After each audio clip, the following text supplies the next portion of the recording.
Kumusta mga higala? Mahayong buntag ka natong tanan. Welcome na sa kamon. Ini nga itong bagong vlog. O mag-discuss na sa kita karon og mga kontrobersyal nga mga doktrina. O gipaybalo nako kini migso ko ang kadaghanan nga ato diring paambit kaninyo mga maayong balita ni may tungod sa kaluwasan. Kay ngano tungod kay universalism kini. Universalist kita nga ang akong pagtuo nga ang tanan tao malawas gawas lamang sa yawa o ang mga demonyo o ang mga lagpot lang sa impyerno. Igsoon ko ang mga yawa o ang si Satanas ang yawa si Satanas ang mga demonyo niya o katong atong mga sala. Maura na igsoon ko ang ngadto sa gitawag nila nga linaw nga kalayo nga gihulagway nga linaw nga kalayo nga maong kaduhang kamatayon. Mao kini ang wala masabti sa kasagaran sa mga kaigsuonan. So mga igsuon ko, ang akong iskutan karon nasa bahin sa Trinity. O kining Trinity nga subject. O kini usab sa Trinity nga Trinity aron maibawan nato kung nga universalism gihapon ang purpose ni Kristo. Okay. Ang mga Christian wala may balukungon sa bagay ang Trinity. Ako ipauna, ang Trinity usa ka Dios yun na, pero tulo ka nalangkob sa usa ka Dios ha. Amahan, Anak ug Espiritu Santo. O dili bulag sa usa ka Dios. Okay? Dili gyud bulag. Ala may balagay nga ang Dios walay na incorporeal being na. Wala siya lawas o omnipresent siya, mas labaw pa siya sa gihimo ang tanan universo, mas dako pa siya. Di siya maarang. Daghang mga teksto diha nga mabawaan mabasa nato. Pero sa Dios nga dili tao, si Kristo lamang nahimong tao, kaya og siya gitawag og Son of Man, Son of God. Okay, anto kita diretso sa Biblia, igsoon ko, dili ta maglugay. Okay, dato na yung basaw. Dili ta sa Juan ta, pinilang ang Juan ang atong basaw. Komentaryohan yun nato, igsoon ko. Timaning nga komentarista kita sa Bible na, dili na ko hilig nga magputol-putol, nga walay mga konteksto. Mao na ang mga Kristohanon nagkadaiya o grupo kay nag-iyahay naman og inilugay kay mayingon kamera dili nga grupong eksakto ang kami dili. Okay, mao na. Hala, sige, dili magmahay ang inyong pagsunod niining atong bagong vlog. Na kita niya sa YouTube ni channel. Okay? Inyo lang i-like, share, o subscribe palihog. Okay. Salamat. Okay. Dili na sa 1:1 ang atong komentaryuhan ali ang Ebanghelyo ni Juan sa chapter 1 versikulo 5 ato lang na siya i-fast-forward ngadto sa 10 ngadto sa 14 o ngadto sa 29 nga mga bersikulo para dili ta mataas din ato ang pagpaambit kaninyo may tungod niining Trinity o dili mugawas ang universalism view. Okay. Matod pa sa verse 1, ining 1, sa wala pa'y nabuhat bisan unsa, ang pulong dihana. Ang pulong uban sa Diyos o ang pulong Diyos. Hindi na yan natuloy. Sukat ba gayon sa sinugdan, ang pulong uban sa Diyos. Pinaagi kaniya gibuhat sa Diyos ang tanan. Nga wala, pinaagi kaniya gibuhat sa Diyos ang tanan o walay bisan usa. Tanan nga nabuhat nga dili pinaagi kaniya. Igsoon ko, timan niya ang Diyos ang nagingon, usbo na to, sa wala pa'y nabuhat, bisag ko sa ang pulong dihana, ang pulong uban sa Diyos, sinuha, duha. Pero nga nung usa naman ang Diyos, timan ni kini, kuhan ni kini siya, mao na gusto lang pag-interpret ninyo. Kini figurative language lang ni siya. Dili na literal. Mao na kay ang Dios lagi espiritu na dili makita na. O katong akong giingon sa introduction. O omnipresent pa na. Why nakakita sa Diyos? Kaya dili na tinuod nga tao.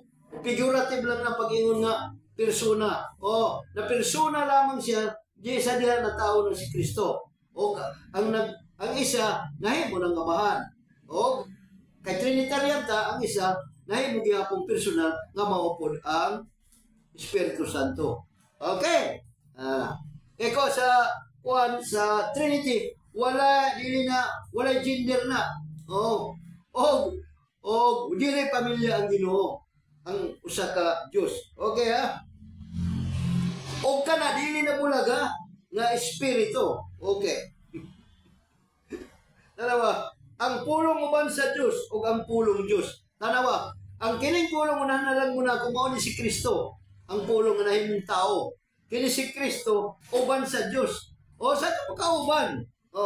Kamo mga modalistya kanang pareha kang kibuloy nga moingon nga siya ra gyapon nga man, siya ra gyapon nga anak, siya ra gyapon Espiritu Santo na sayop na nga pagtuo mao na mahitabo nga ilaron kamo. Og mao na yung mga UCCP.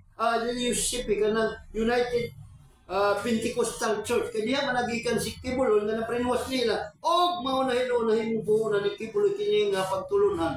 O mao na nahimong kulto na si Kibuloy. Okay, iya namang gi-promote ang amahan. Ang nagpadala sa iya namang gi-promote si Kristo daw. Siya namang gihapon na anak, amahan, anak, ug Espiritu Santo. Karon kay tuwa naman sa langit, nahimo naman to Espiritu daw. Og siya nangitag og anak, siya kunong nahimong anak sa Dios. Mauna na. Okay, sugad pagayon sa sinugdan ang pulong uban sa Dios. Kaya nga, uncreated niya ang pulong. Wala na himuha si Kristo na anadaan siya. Pinahagi ka niya, gibuhat sa Diyos ang tanan. O walay bisan sa tananan nga nabuhat, nga dili pinahagi ka niya. Pero dili pinahagi, di mo kasabutan na kami mga Unitarian, kayo nyo ng lubagon. Okay. Kini po ng mga Trinitarian po nato, okay, nga nagtuo nga ang Diyos na ay itsura. Okay, nilingkod man ka og si Eli Soriano pa nga nangutana kang Eli. Pranili, nabay lubot ang Dios. Ay na, usa may ang ilingkod dito kay naman siya naglingkod sa tuo sa Dios. Nagtuo. Kay ngano, timaniha tungod kay mga literalist kini. Dili nila una-una unang pag-interpret nila nga figurative ba language ba na symbol? Wala. Basta kay liter, mao na nga nagsigig ng tugig. Okay, amen? Okay, amen na lang. Wala kong support. Diha sa pulong ang kinabuhi. O ang maong kinabuhi, maong kahayag sa mga tao. Tanawa, puro dili ni literal gid siya igsuon, pero may paan ni mo igsuon, kaya interpret man nato. Okay ha? Ang pulong kinabuhi, ang pulong kinabuhi. Na si Kibuloy kay siya naman daw ang Kristo ron. I am the way, the truth, and the life. Kaya naman gikuan naadiha ang kinabuhi sa tao. O dili ka mo daw sa iya. Kasi ano may tagiya sa kalibutan o ang kalag sa mga tao na di ka maluwas. Matao ba mo igsuon ko? May tarong nga pangunaw-una? Tarong nga pangunaw na nga mutuwa na kang Kibuloy? Karon hinahimo ng wanted. Agoy, kamo mga akong igsuon. Kamo nga akong mga amigo nga naa diha sa akong Facebook. Nga mga amigo na akong kang Kibuloy ako, pasensya lang ani ha. Manginaw punta ako nga kamo makadungog mo ani nga og makaadto mo ani akong vlog aron mo makasabot kung unsa nga sayop ka ng modalism nga oneness nga pagtuo. Okay, bersikulo 5 ta.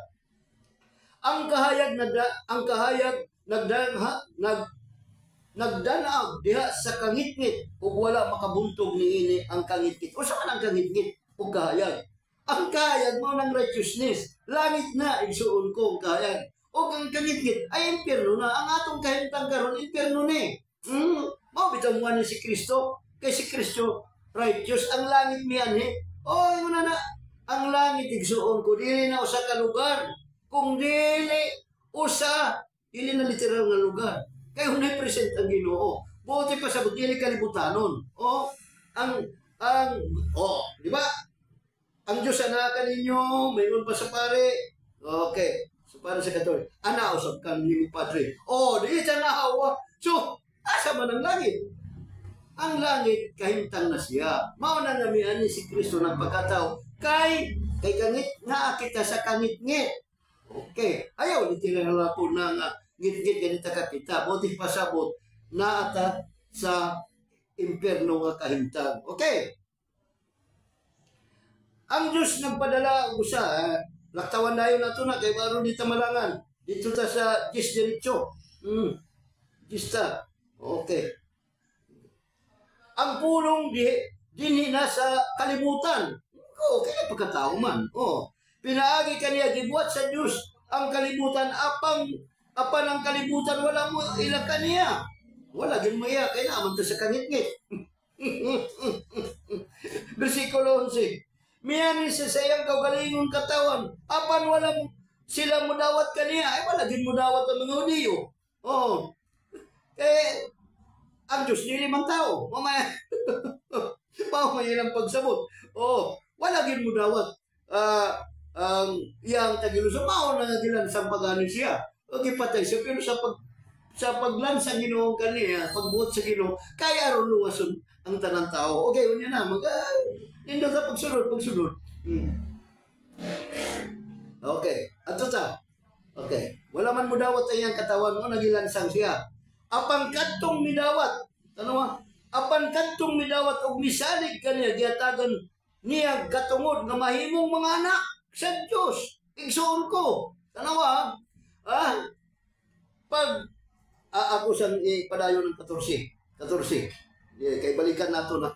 Okay. Nahimo silang mga anak sa Diyos. Dili tawanong paagi o pagbuot. Ang Diyos mismo maong naghimo kanilang iyang mga anak. O ang pulong nahimong tao og mipuyuban kanamo puno sa grasya o kamatuhuran. Nakita namo ang iyang himaya o himaya sa usab nga iyang nadawat ingon nga bugtong anak sa amahan. Okay. Ato na yung komentaryuhan igsuon ko. Kay nahimo man si Kristo nahimo namang pulong. Ang pulong nahimo namang tao. Okay? Mawala na basa na ito sa versikulo 14. Og siya, dual nature siya. Mao na yung natunglag. Nahimo siyang tao, tanawa, gitawag siya nga anak sa tao. Kay ngano na ang Diyos nga Espiritu nahimong kalag o ang iyang dugo, kalag man na, kinabuhi sa mananapog ang tao na asa iyang dugo. So, ang iyang dugo, mao'y gipaaga sa ato ang mga sala. Og tanang tao kalaigsoon ko, pagbayaran na dito sa krus, kita gipasaylo sa atong mga sala dito. Og wala na'y kondisyon ni. Amen? Okay. Ang kini, ngano mutuo man ta? Kung giluwas na magkahanta ng tao, mutuo kita, kaniya, kaya nung kita mamahimong anak sa Diyos, ato nang basahon niya, kaya ron kita makasunod sa gisaan nga gingharian sa Diyos. Dynastic kingdom na mga anak sa Diyos na ang makadawat anang gingharian. O kini-conditional. Ang katulang matinud-anon, mga people nga mga believers. Okay? Bahala ka sa kang grupo igsuon ko. Basta kay buto ka sa Ebanghelyo nga namatay si Kristo o nabanaw nan hatagan ka sa Espiritu Santo nga aron ka mamahimong anak sa Diyos. Mabon agin ka. Okay? Sa una to daw? Okay. Balikan na to ang gantong kuwan. Apang kadtong midawat ug misalig kaniya gihatagan niya katungod mahimong mga anak sa Diyos. Ang nga misalig o mutuo. Pero ang buwako yun na, kung mutuo ka, at siyempre misalig ka, di kay tutuo lang. Okay? Nahimo silang mga anak sa Diyos, di sa anong paagi o pagbuot. Ang Diyos mismo maong naghimo kanilang iyang mga anak. Mga kung ingon ang Diyos mismo. Mabitaw nga born again. Maborn again ka. Mabitaw na itong si Nicodemo. Nga midool kang Jesucristo kayo unsaon ang pagsulod sa gingarian sa Diyos. o unsaon mga makakita kita sa gingharian sa Dios. Okay? Unsay mo ni Hesus Kristo? Gawas kung katawo kapag usab, dili ka makasulod o makainherit sa kingdom of God. So mao na ang buti mo sa Nikodemo, wala gani kasabutana. Kaya ngayang pagto physical rebirth. Oh. Di wala niya ibalik nga spiritual rebirth. Oh. Ang pagkatao pag usab dili physical kay mo balik daw sa kwan. Mao ka na kamo mga igsoon kumurag si Nikodemo. Di mo kasabot nga ang mga pulong sa Biblia halos kini mga figurative lang with and symbols. Mao bitaw na nga akong programa gyapon. Ani ubos na yan ni Jesus dual nature. Vlog na ako'y kuhan ka ng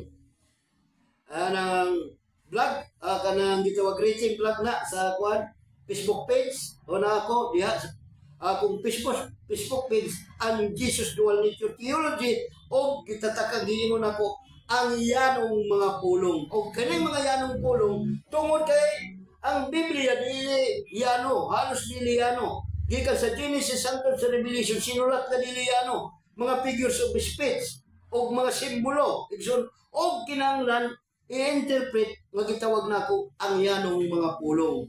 Okay. Mabitaw na si Kristo sa siya niya itong langit, mingon siya nga, maabot ang na panahon, nga dili na kumusulti ka ninyo, pinahagig sa bingay, kung dili sa yanong mga pulong. Na sa Juan 16:25. Igsoon ko, maunay nga kanang atong interpretan mismo ang parabol ni Kristo kini. Si Kristo musulti gani sa iyang kaugalingon dili gyapon na yano. Nagan mabasa na dili siya yano. O katong 16:5 nga dili siya mo. Karon mao nang panahon nga mo interpret kita. Mao na ang mga pulong. Okay, tanawa na dito sa sa ako sa kapits gapon ang radyo Sangyaw. Okay. Kana radio ministry na. Okay. Oh. Ato na ta. Oh. Nag-ingon diri.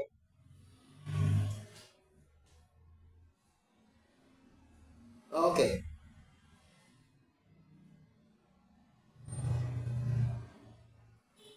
Okay, kamot pa lagi kanso. Wala kayo okay. Ngadto ta sa 29. Nganong nahimo man siya tao? 29 ka, 29 bersikulo 29 na ta. Hindi na ni taso na nato, 29 ta. Nganong sa iyang misyon pag niya. Okay. Ang iyang misyon nganong nahimo siyang tao kay Diyos man siya. Ati man Diyos siya. Diyos nga nahimong tao, mga diha. Nangiyan siya, si Juan nga Bautista, katong Bautista, maingon. Ano, maura gyapon sa versikulo 29 ni, sa chapter ni fast forward sa versikulo 29, nagingon.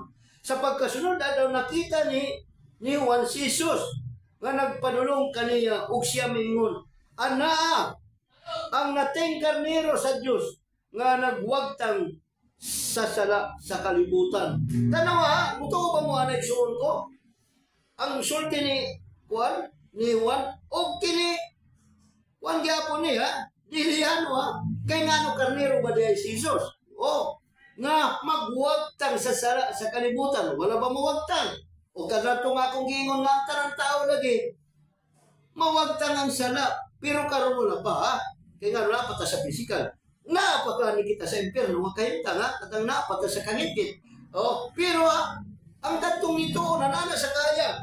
Oh, nanata sa langit kay kahimta. Gani naglingkod na gani kita sa espirituhalong nga kahimtan tuwa na kita sa langit. Dili kay lugar na langit ha.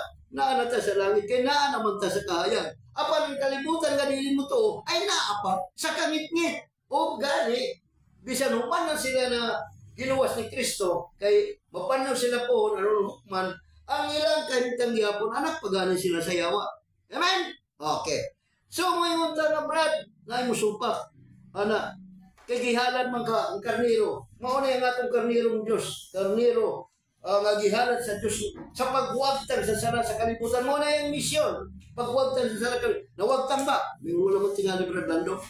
O gang uban mo ingon man ang uban nga ang katurman mo to.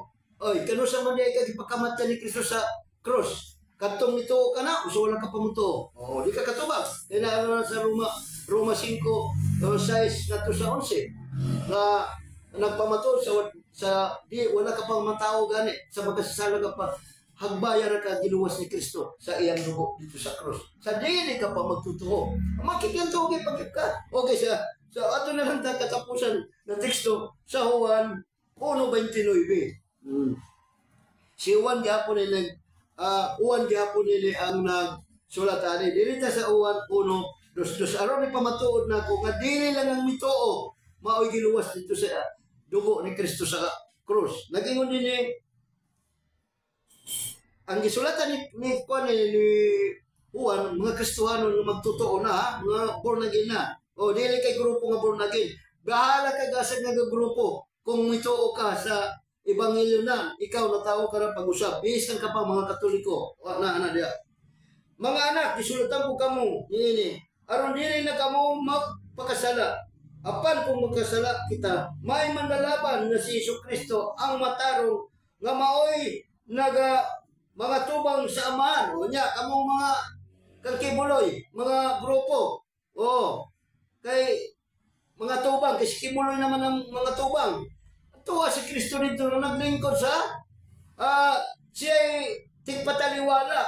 Dito, pero ayaw nga literal to nga naay lawas. Okay.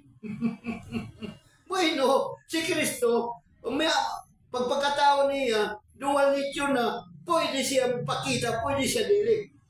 Pero dili para sa Old Testament. O, kay literal naman yun siya nga tao. Siya nga lagi akong kaniadto, karon ugang umaabot. Naay power si Jesucristo igsoon ko. Si Kristo gani na, apagani na sa atong kasing-kasing. Amen! Amen. Karon dili nagingon din sa dos. O si Kristo mismo maong halad, aron mapasaylo ang atong mga sala. Di man niya, o brad, lando. Ang konteksto na mga Kristiyan naman, ang mga magtotoo. Ingon mo magtotoo ang konteksto. Oh, pero ipadayon. Ayaw putla ang teksto. Okay, ha? Oh, ako pa na. O si Kristo mismo, maong halad, aron mapasaylo nga itong mga sala.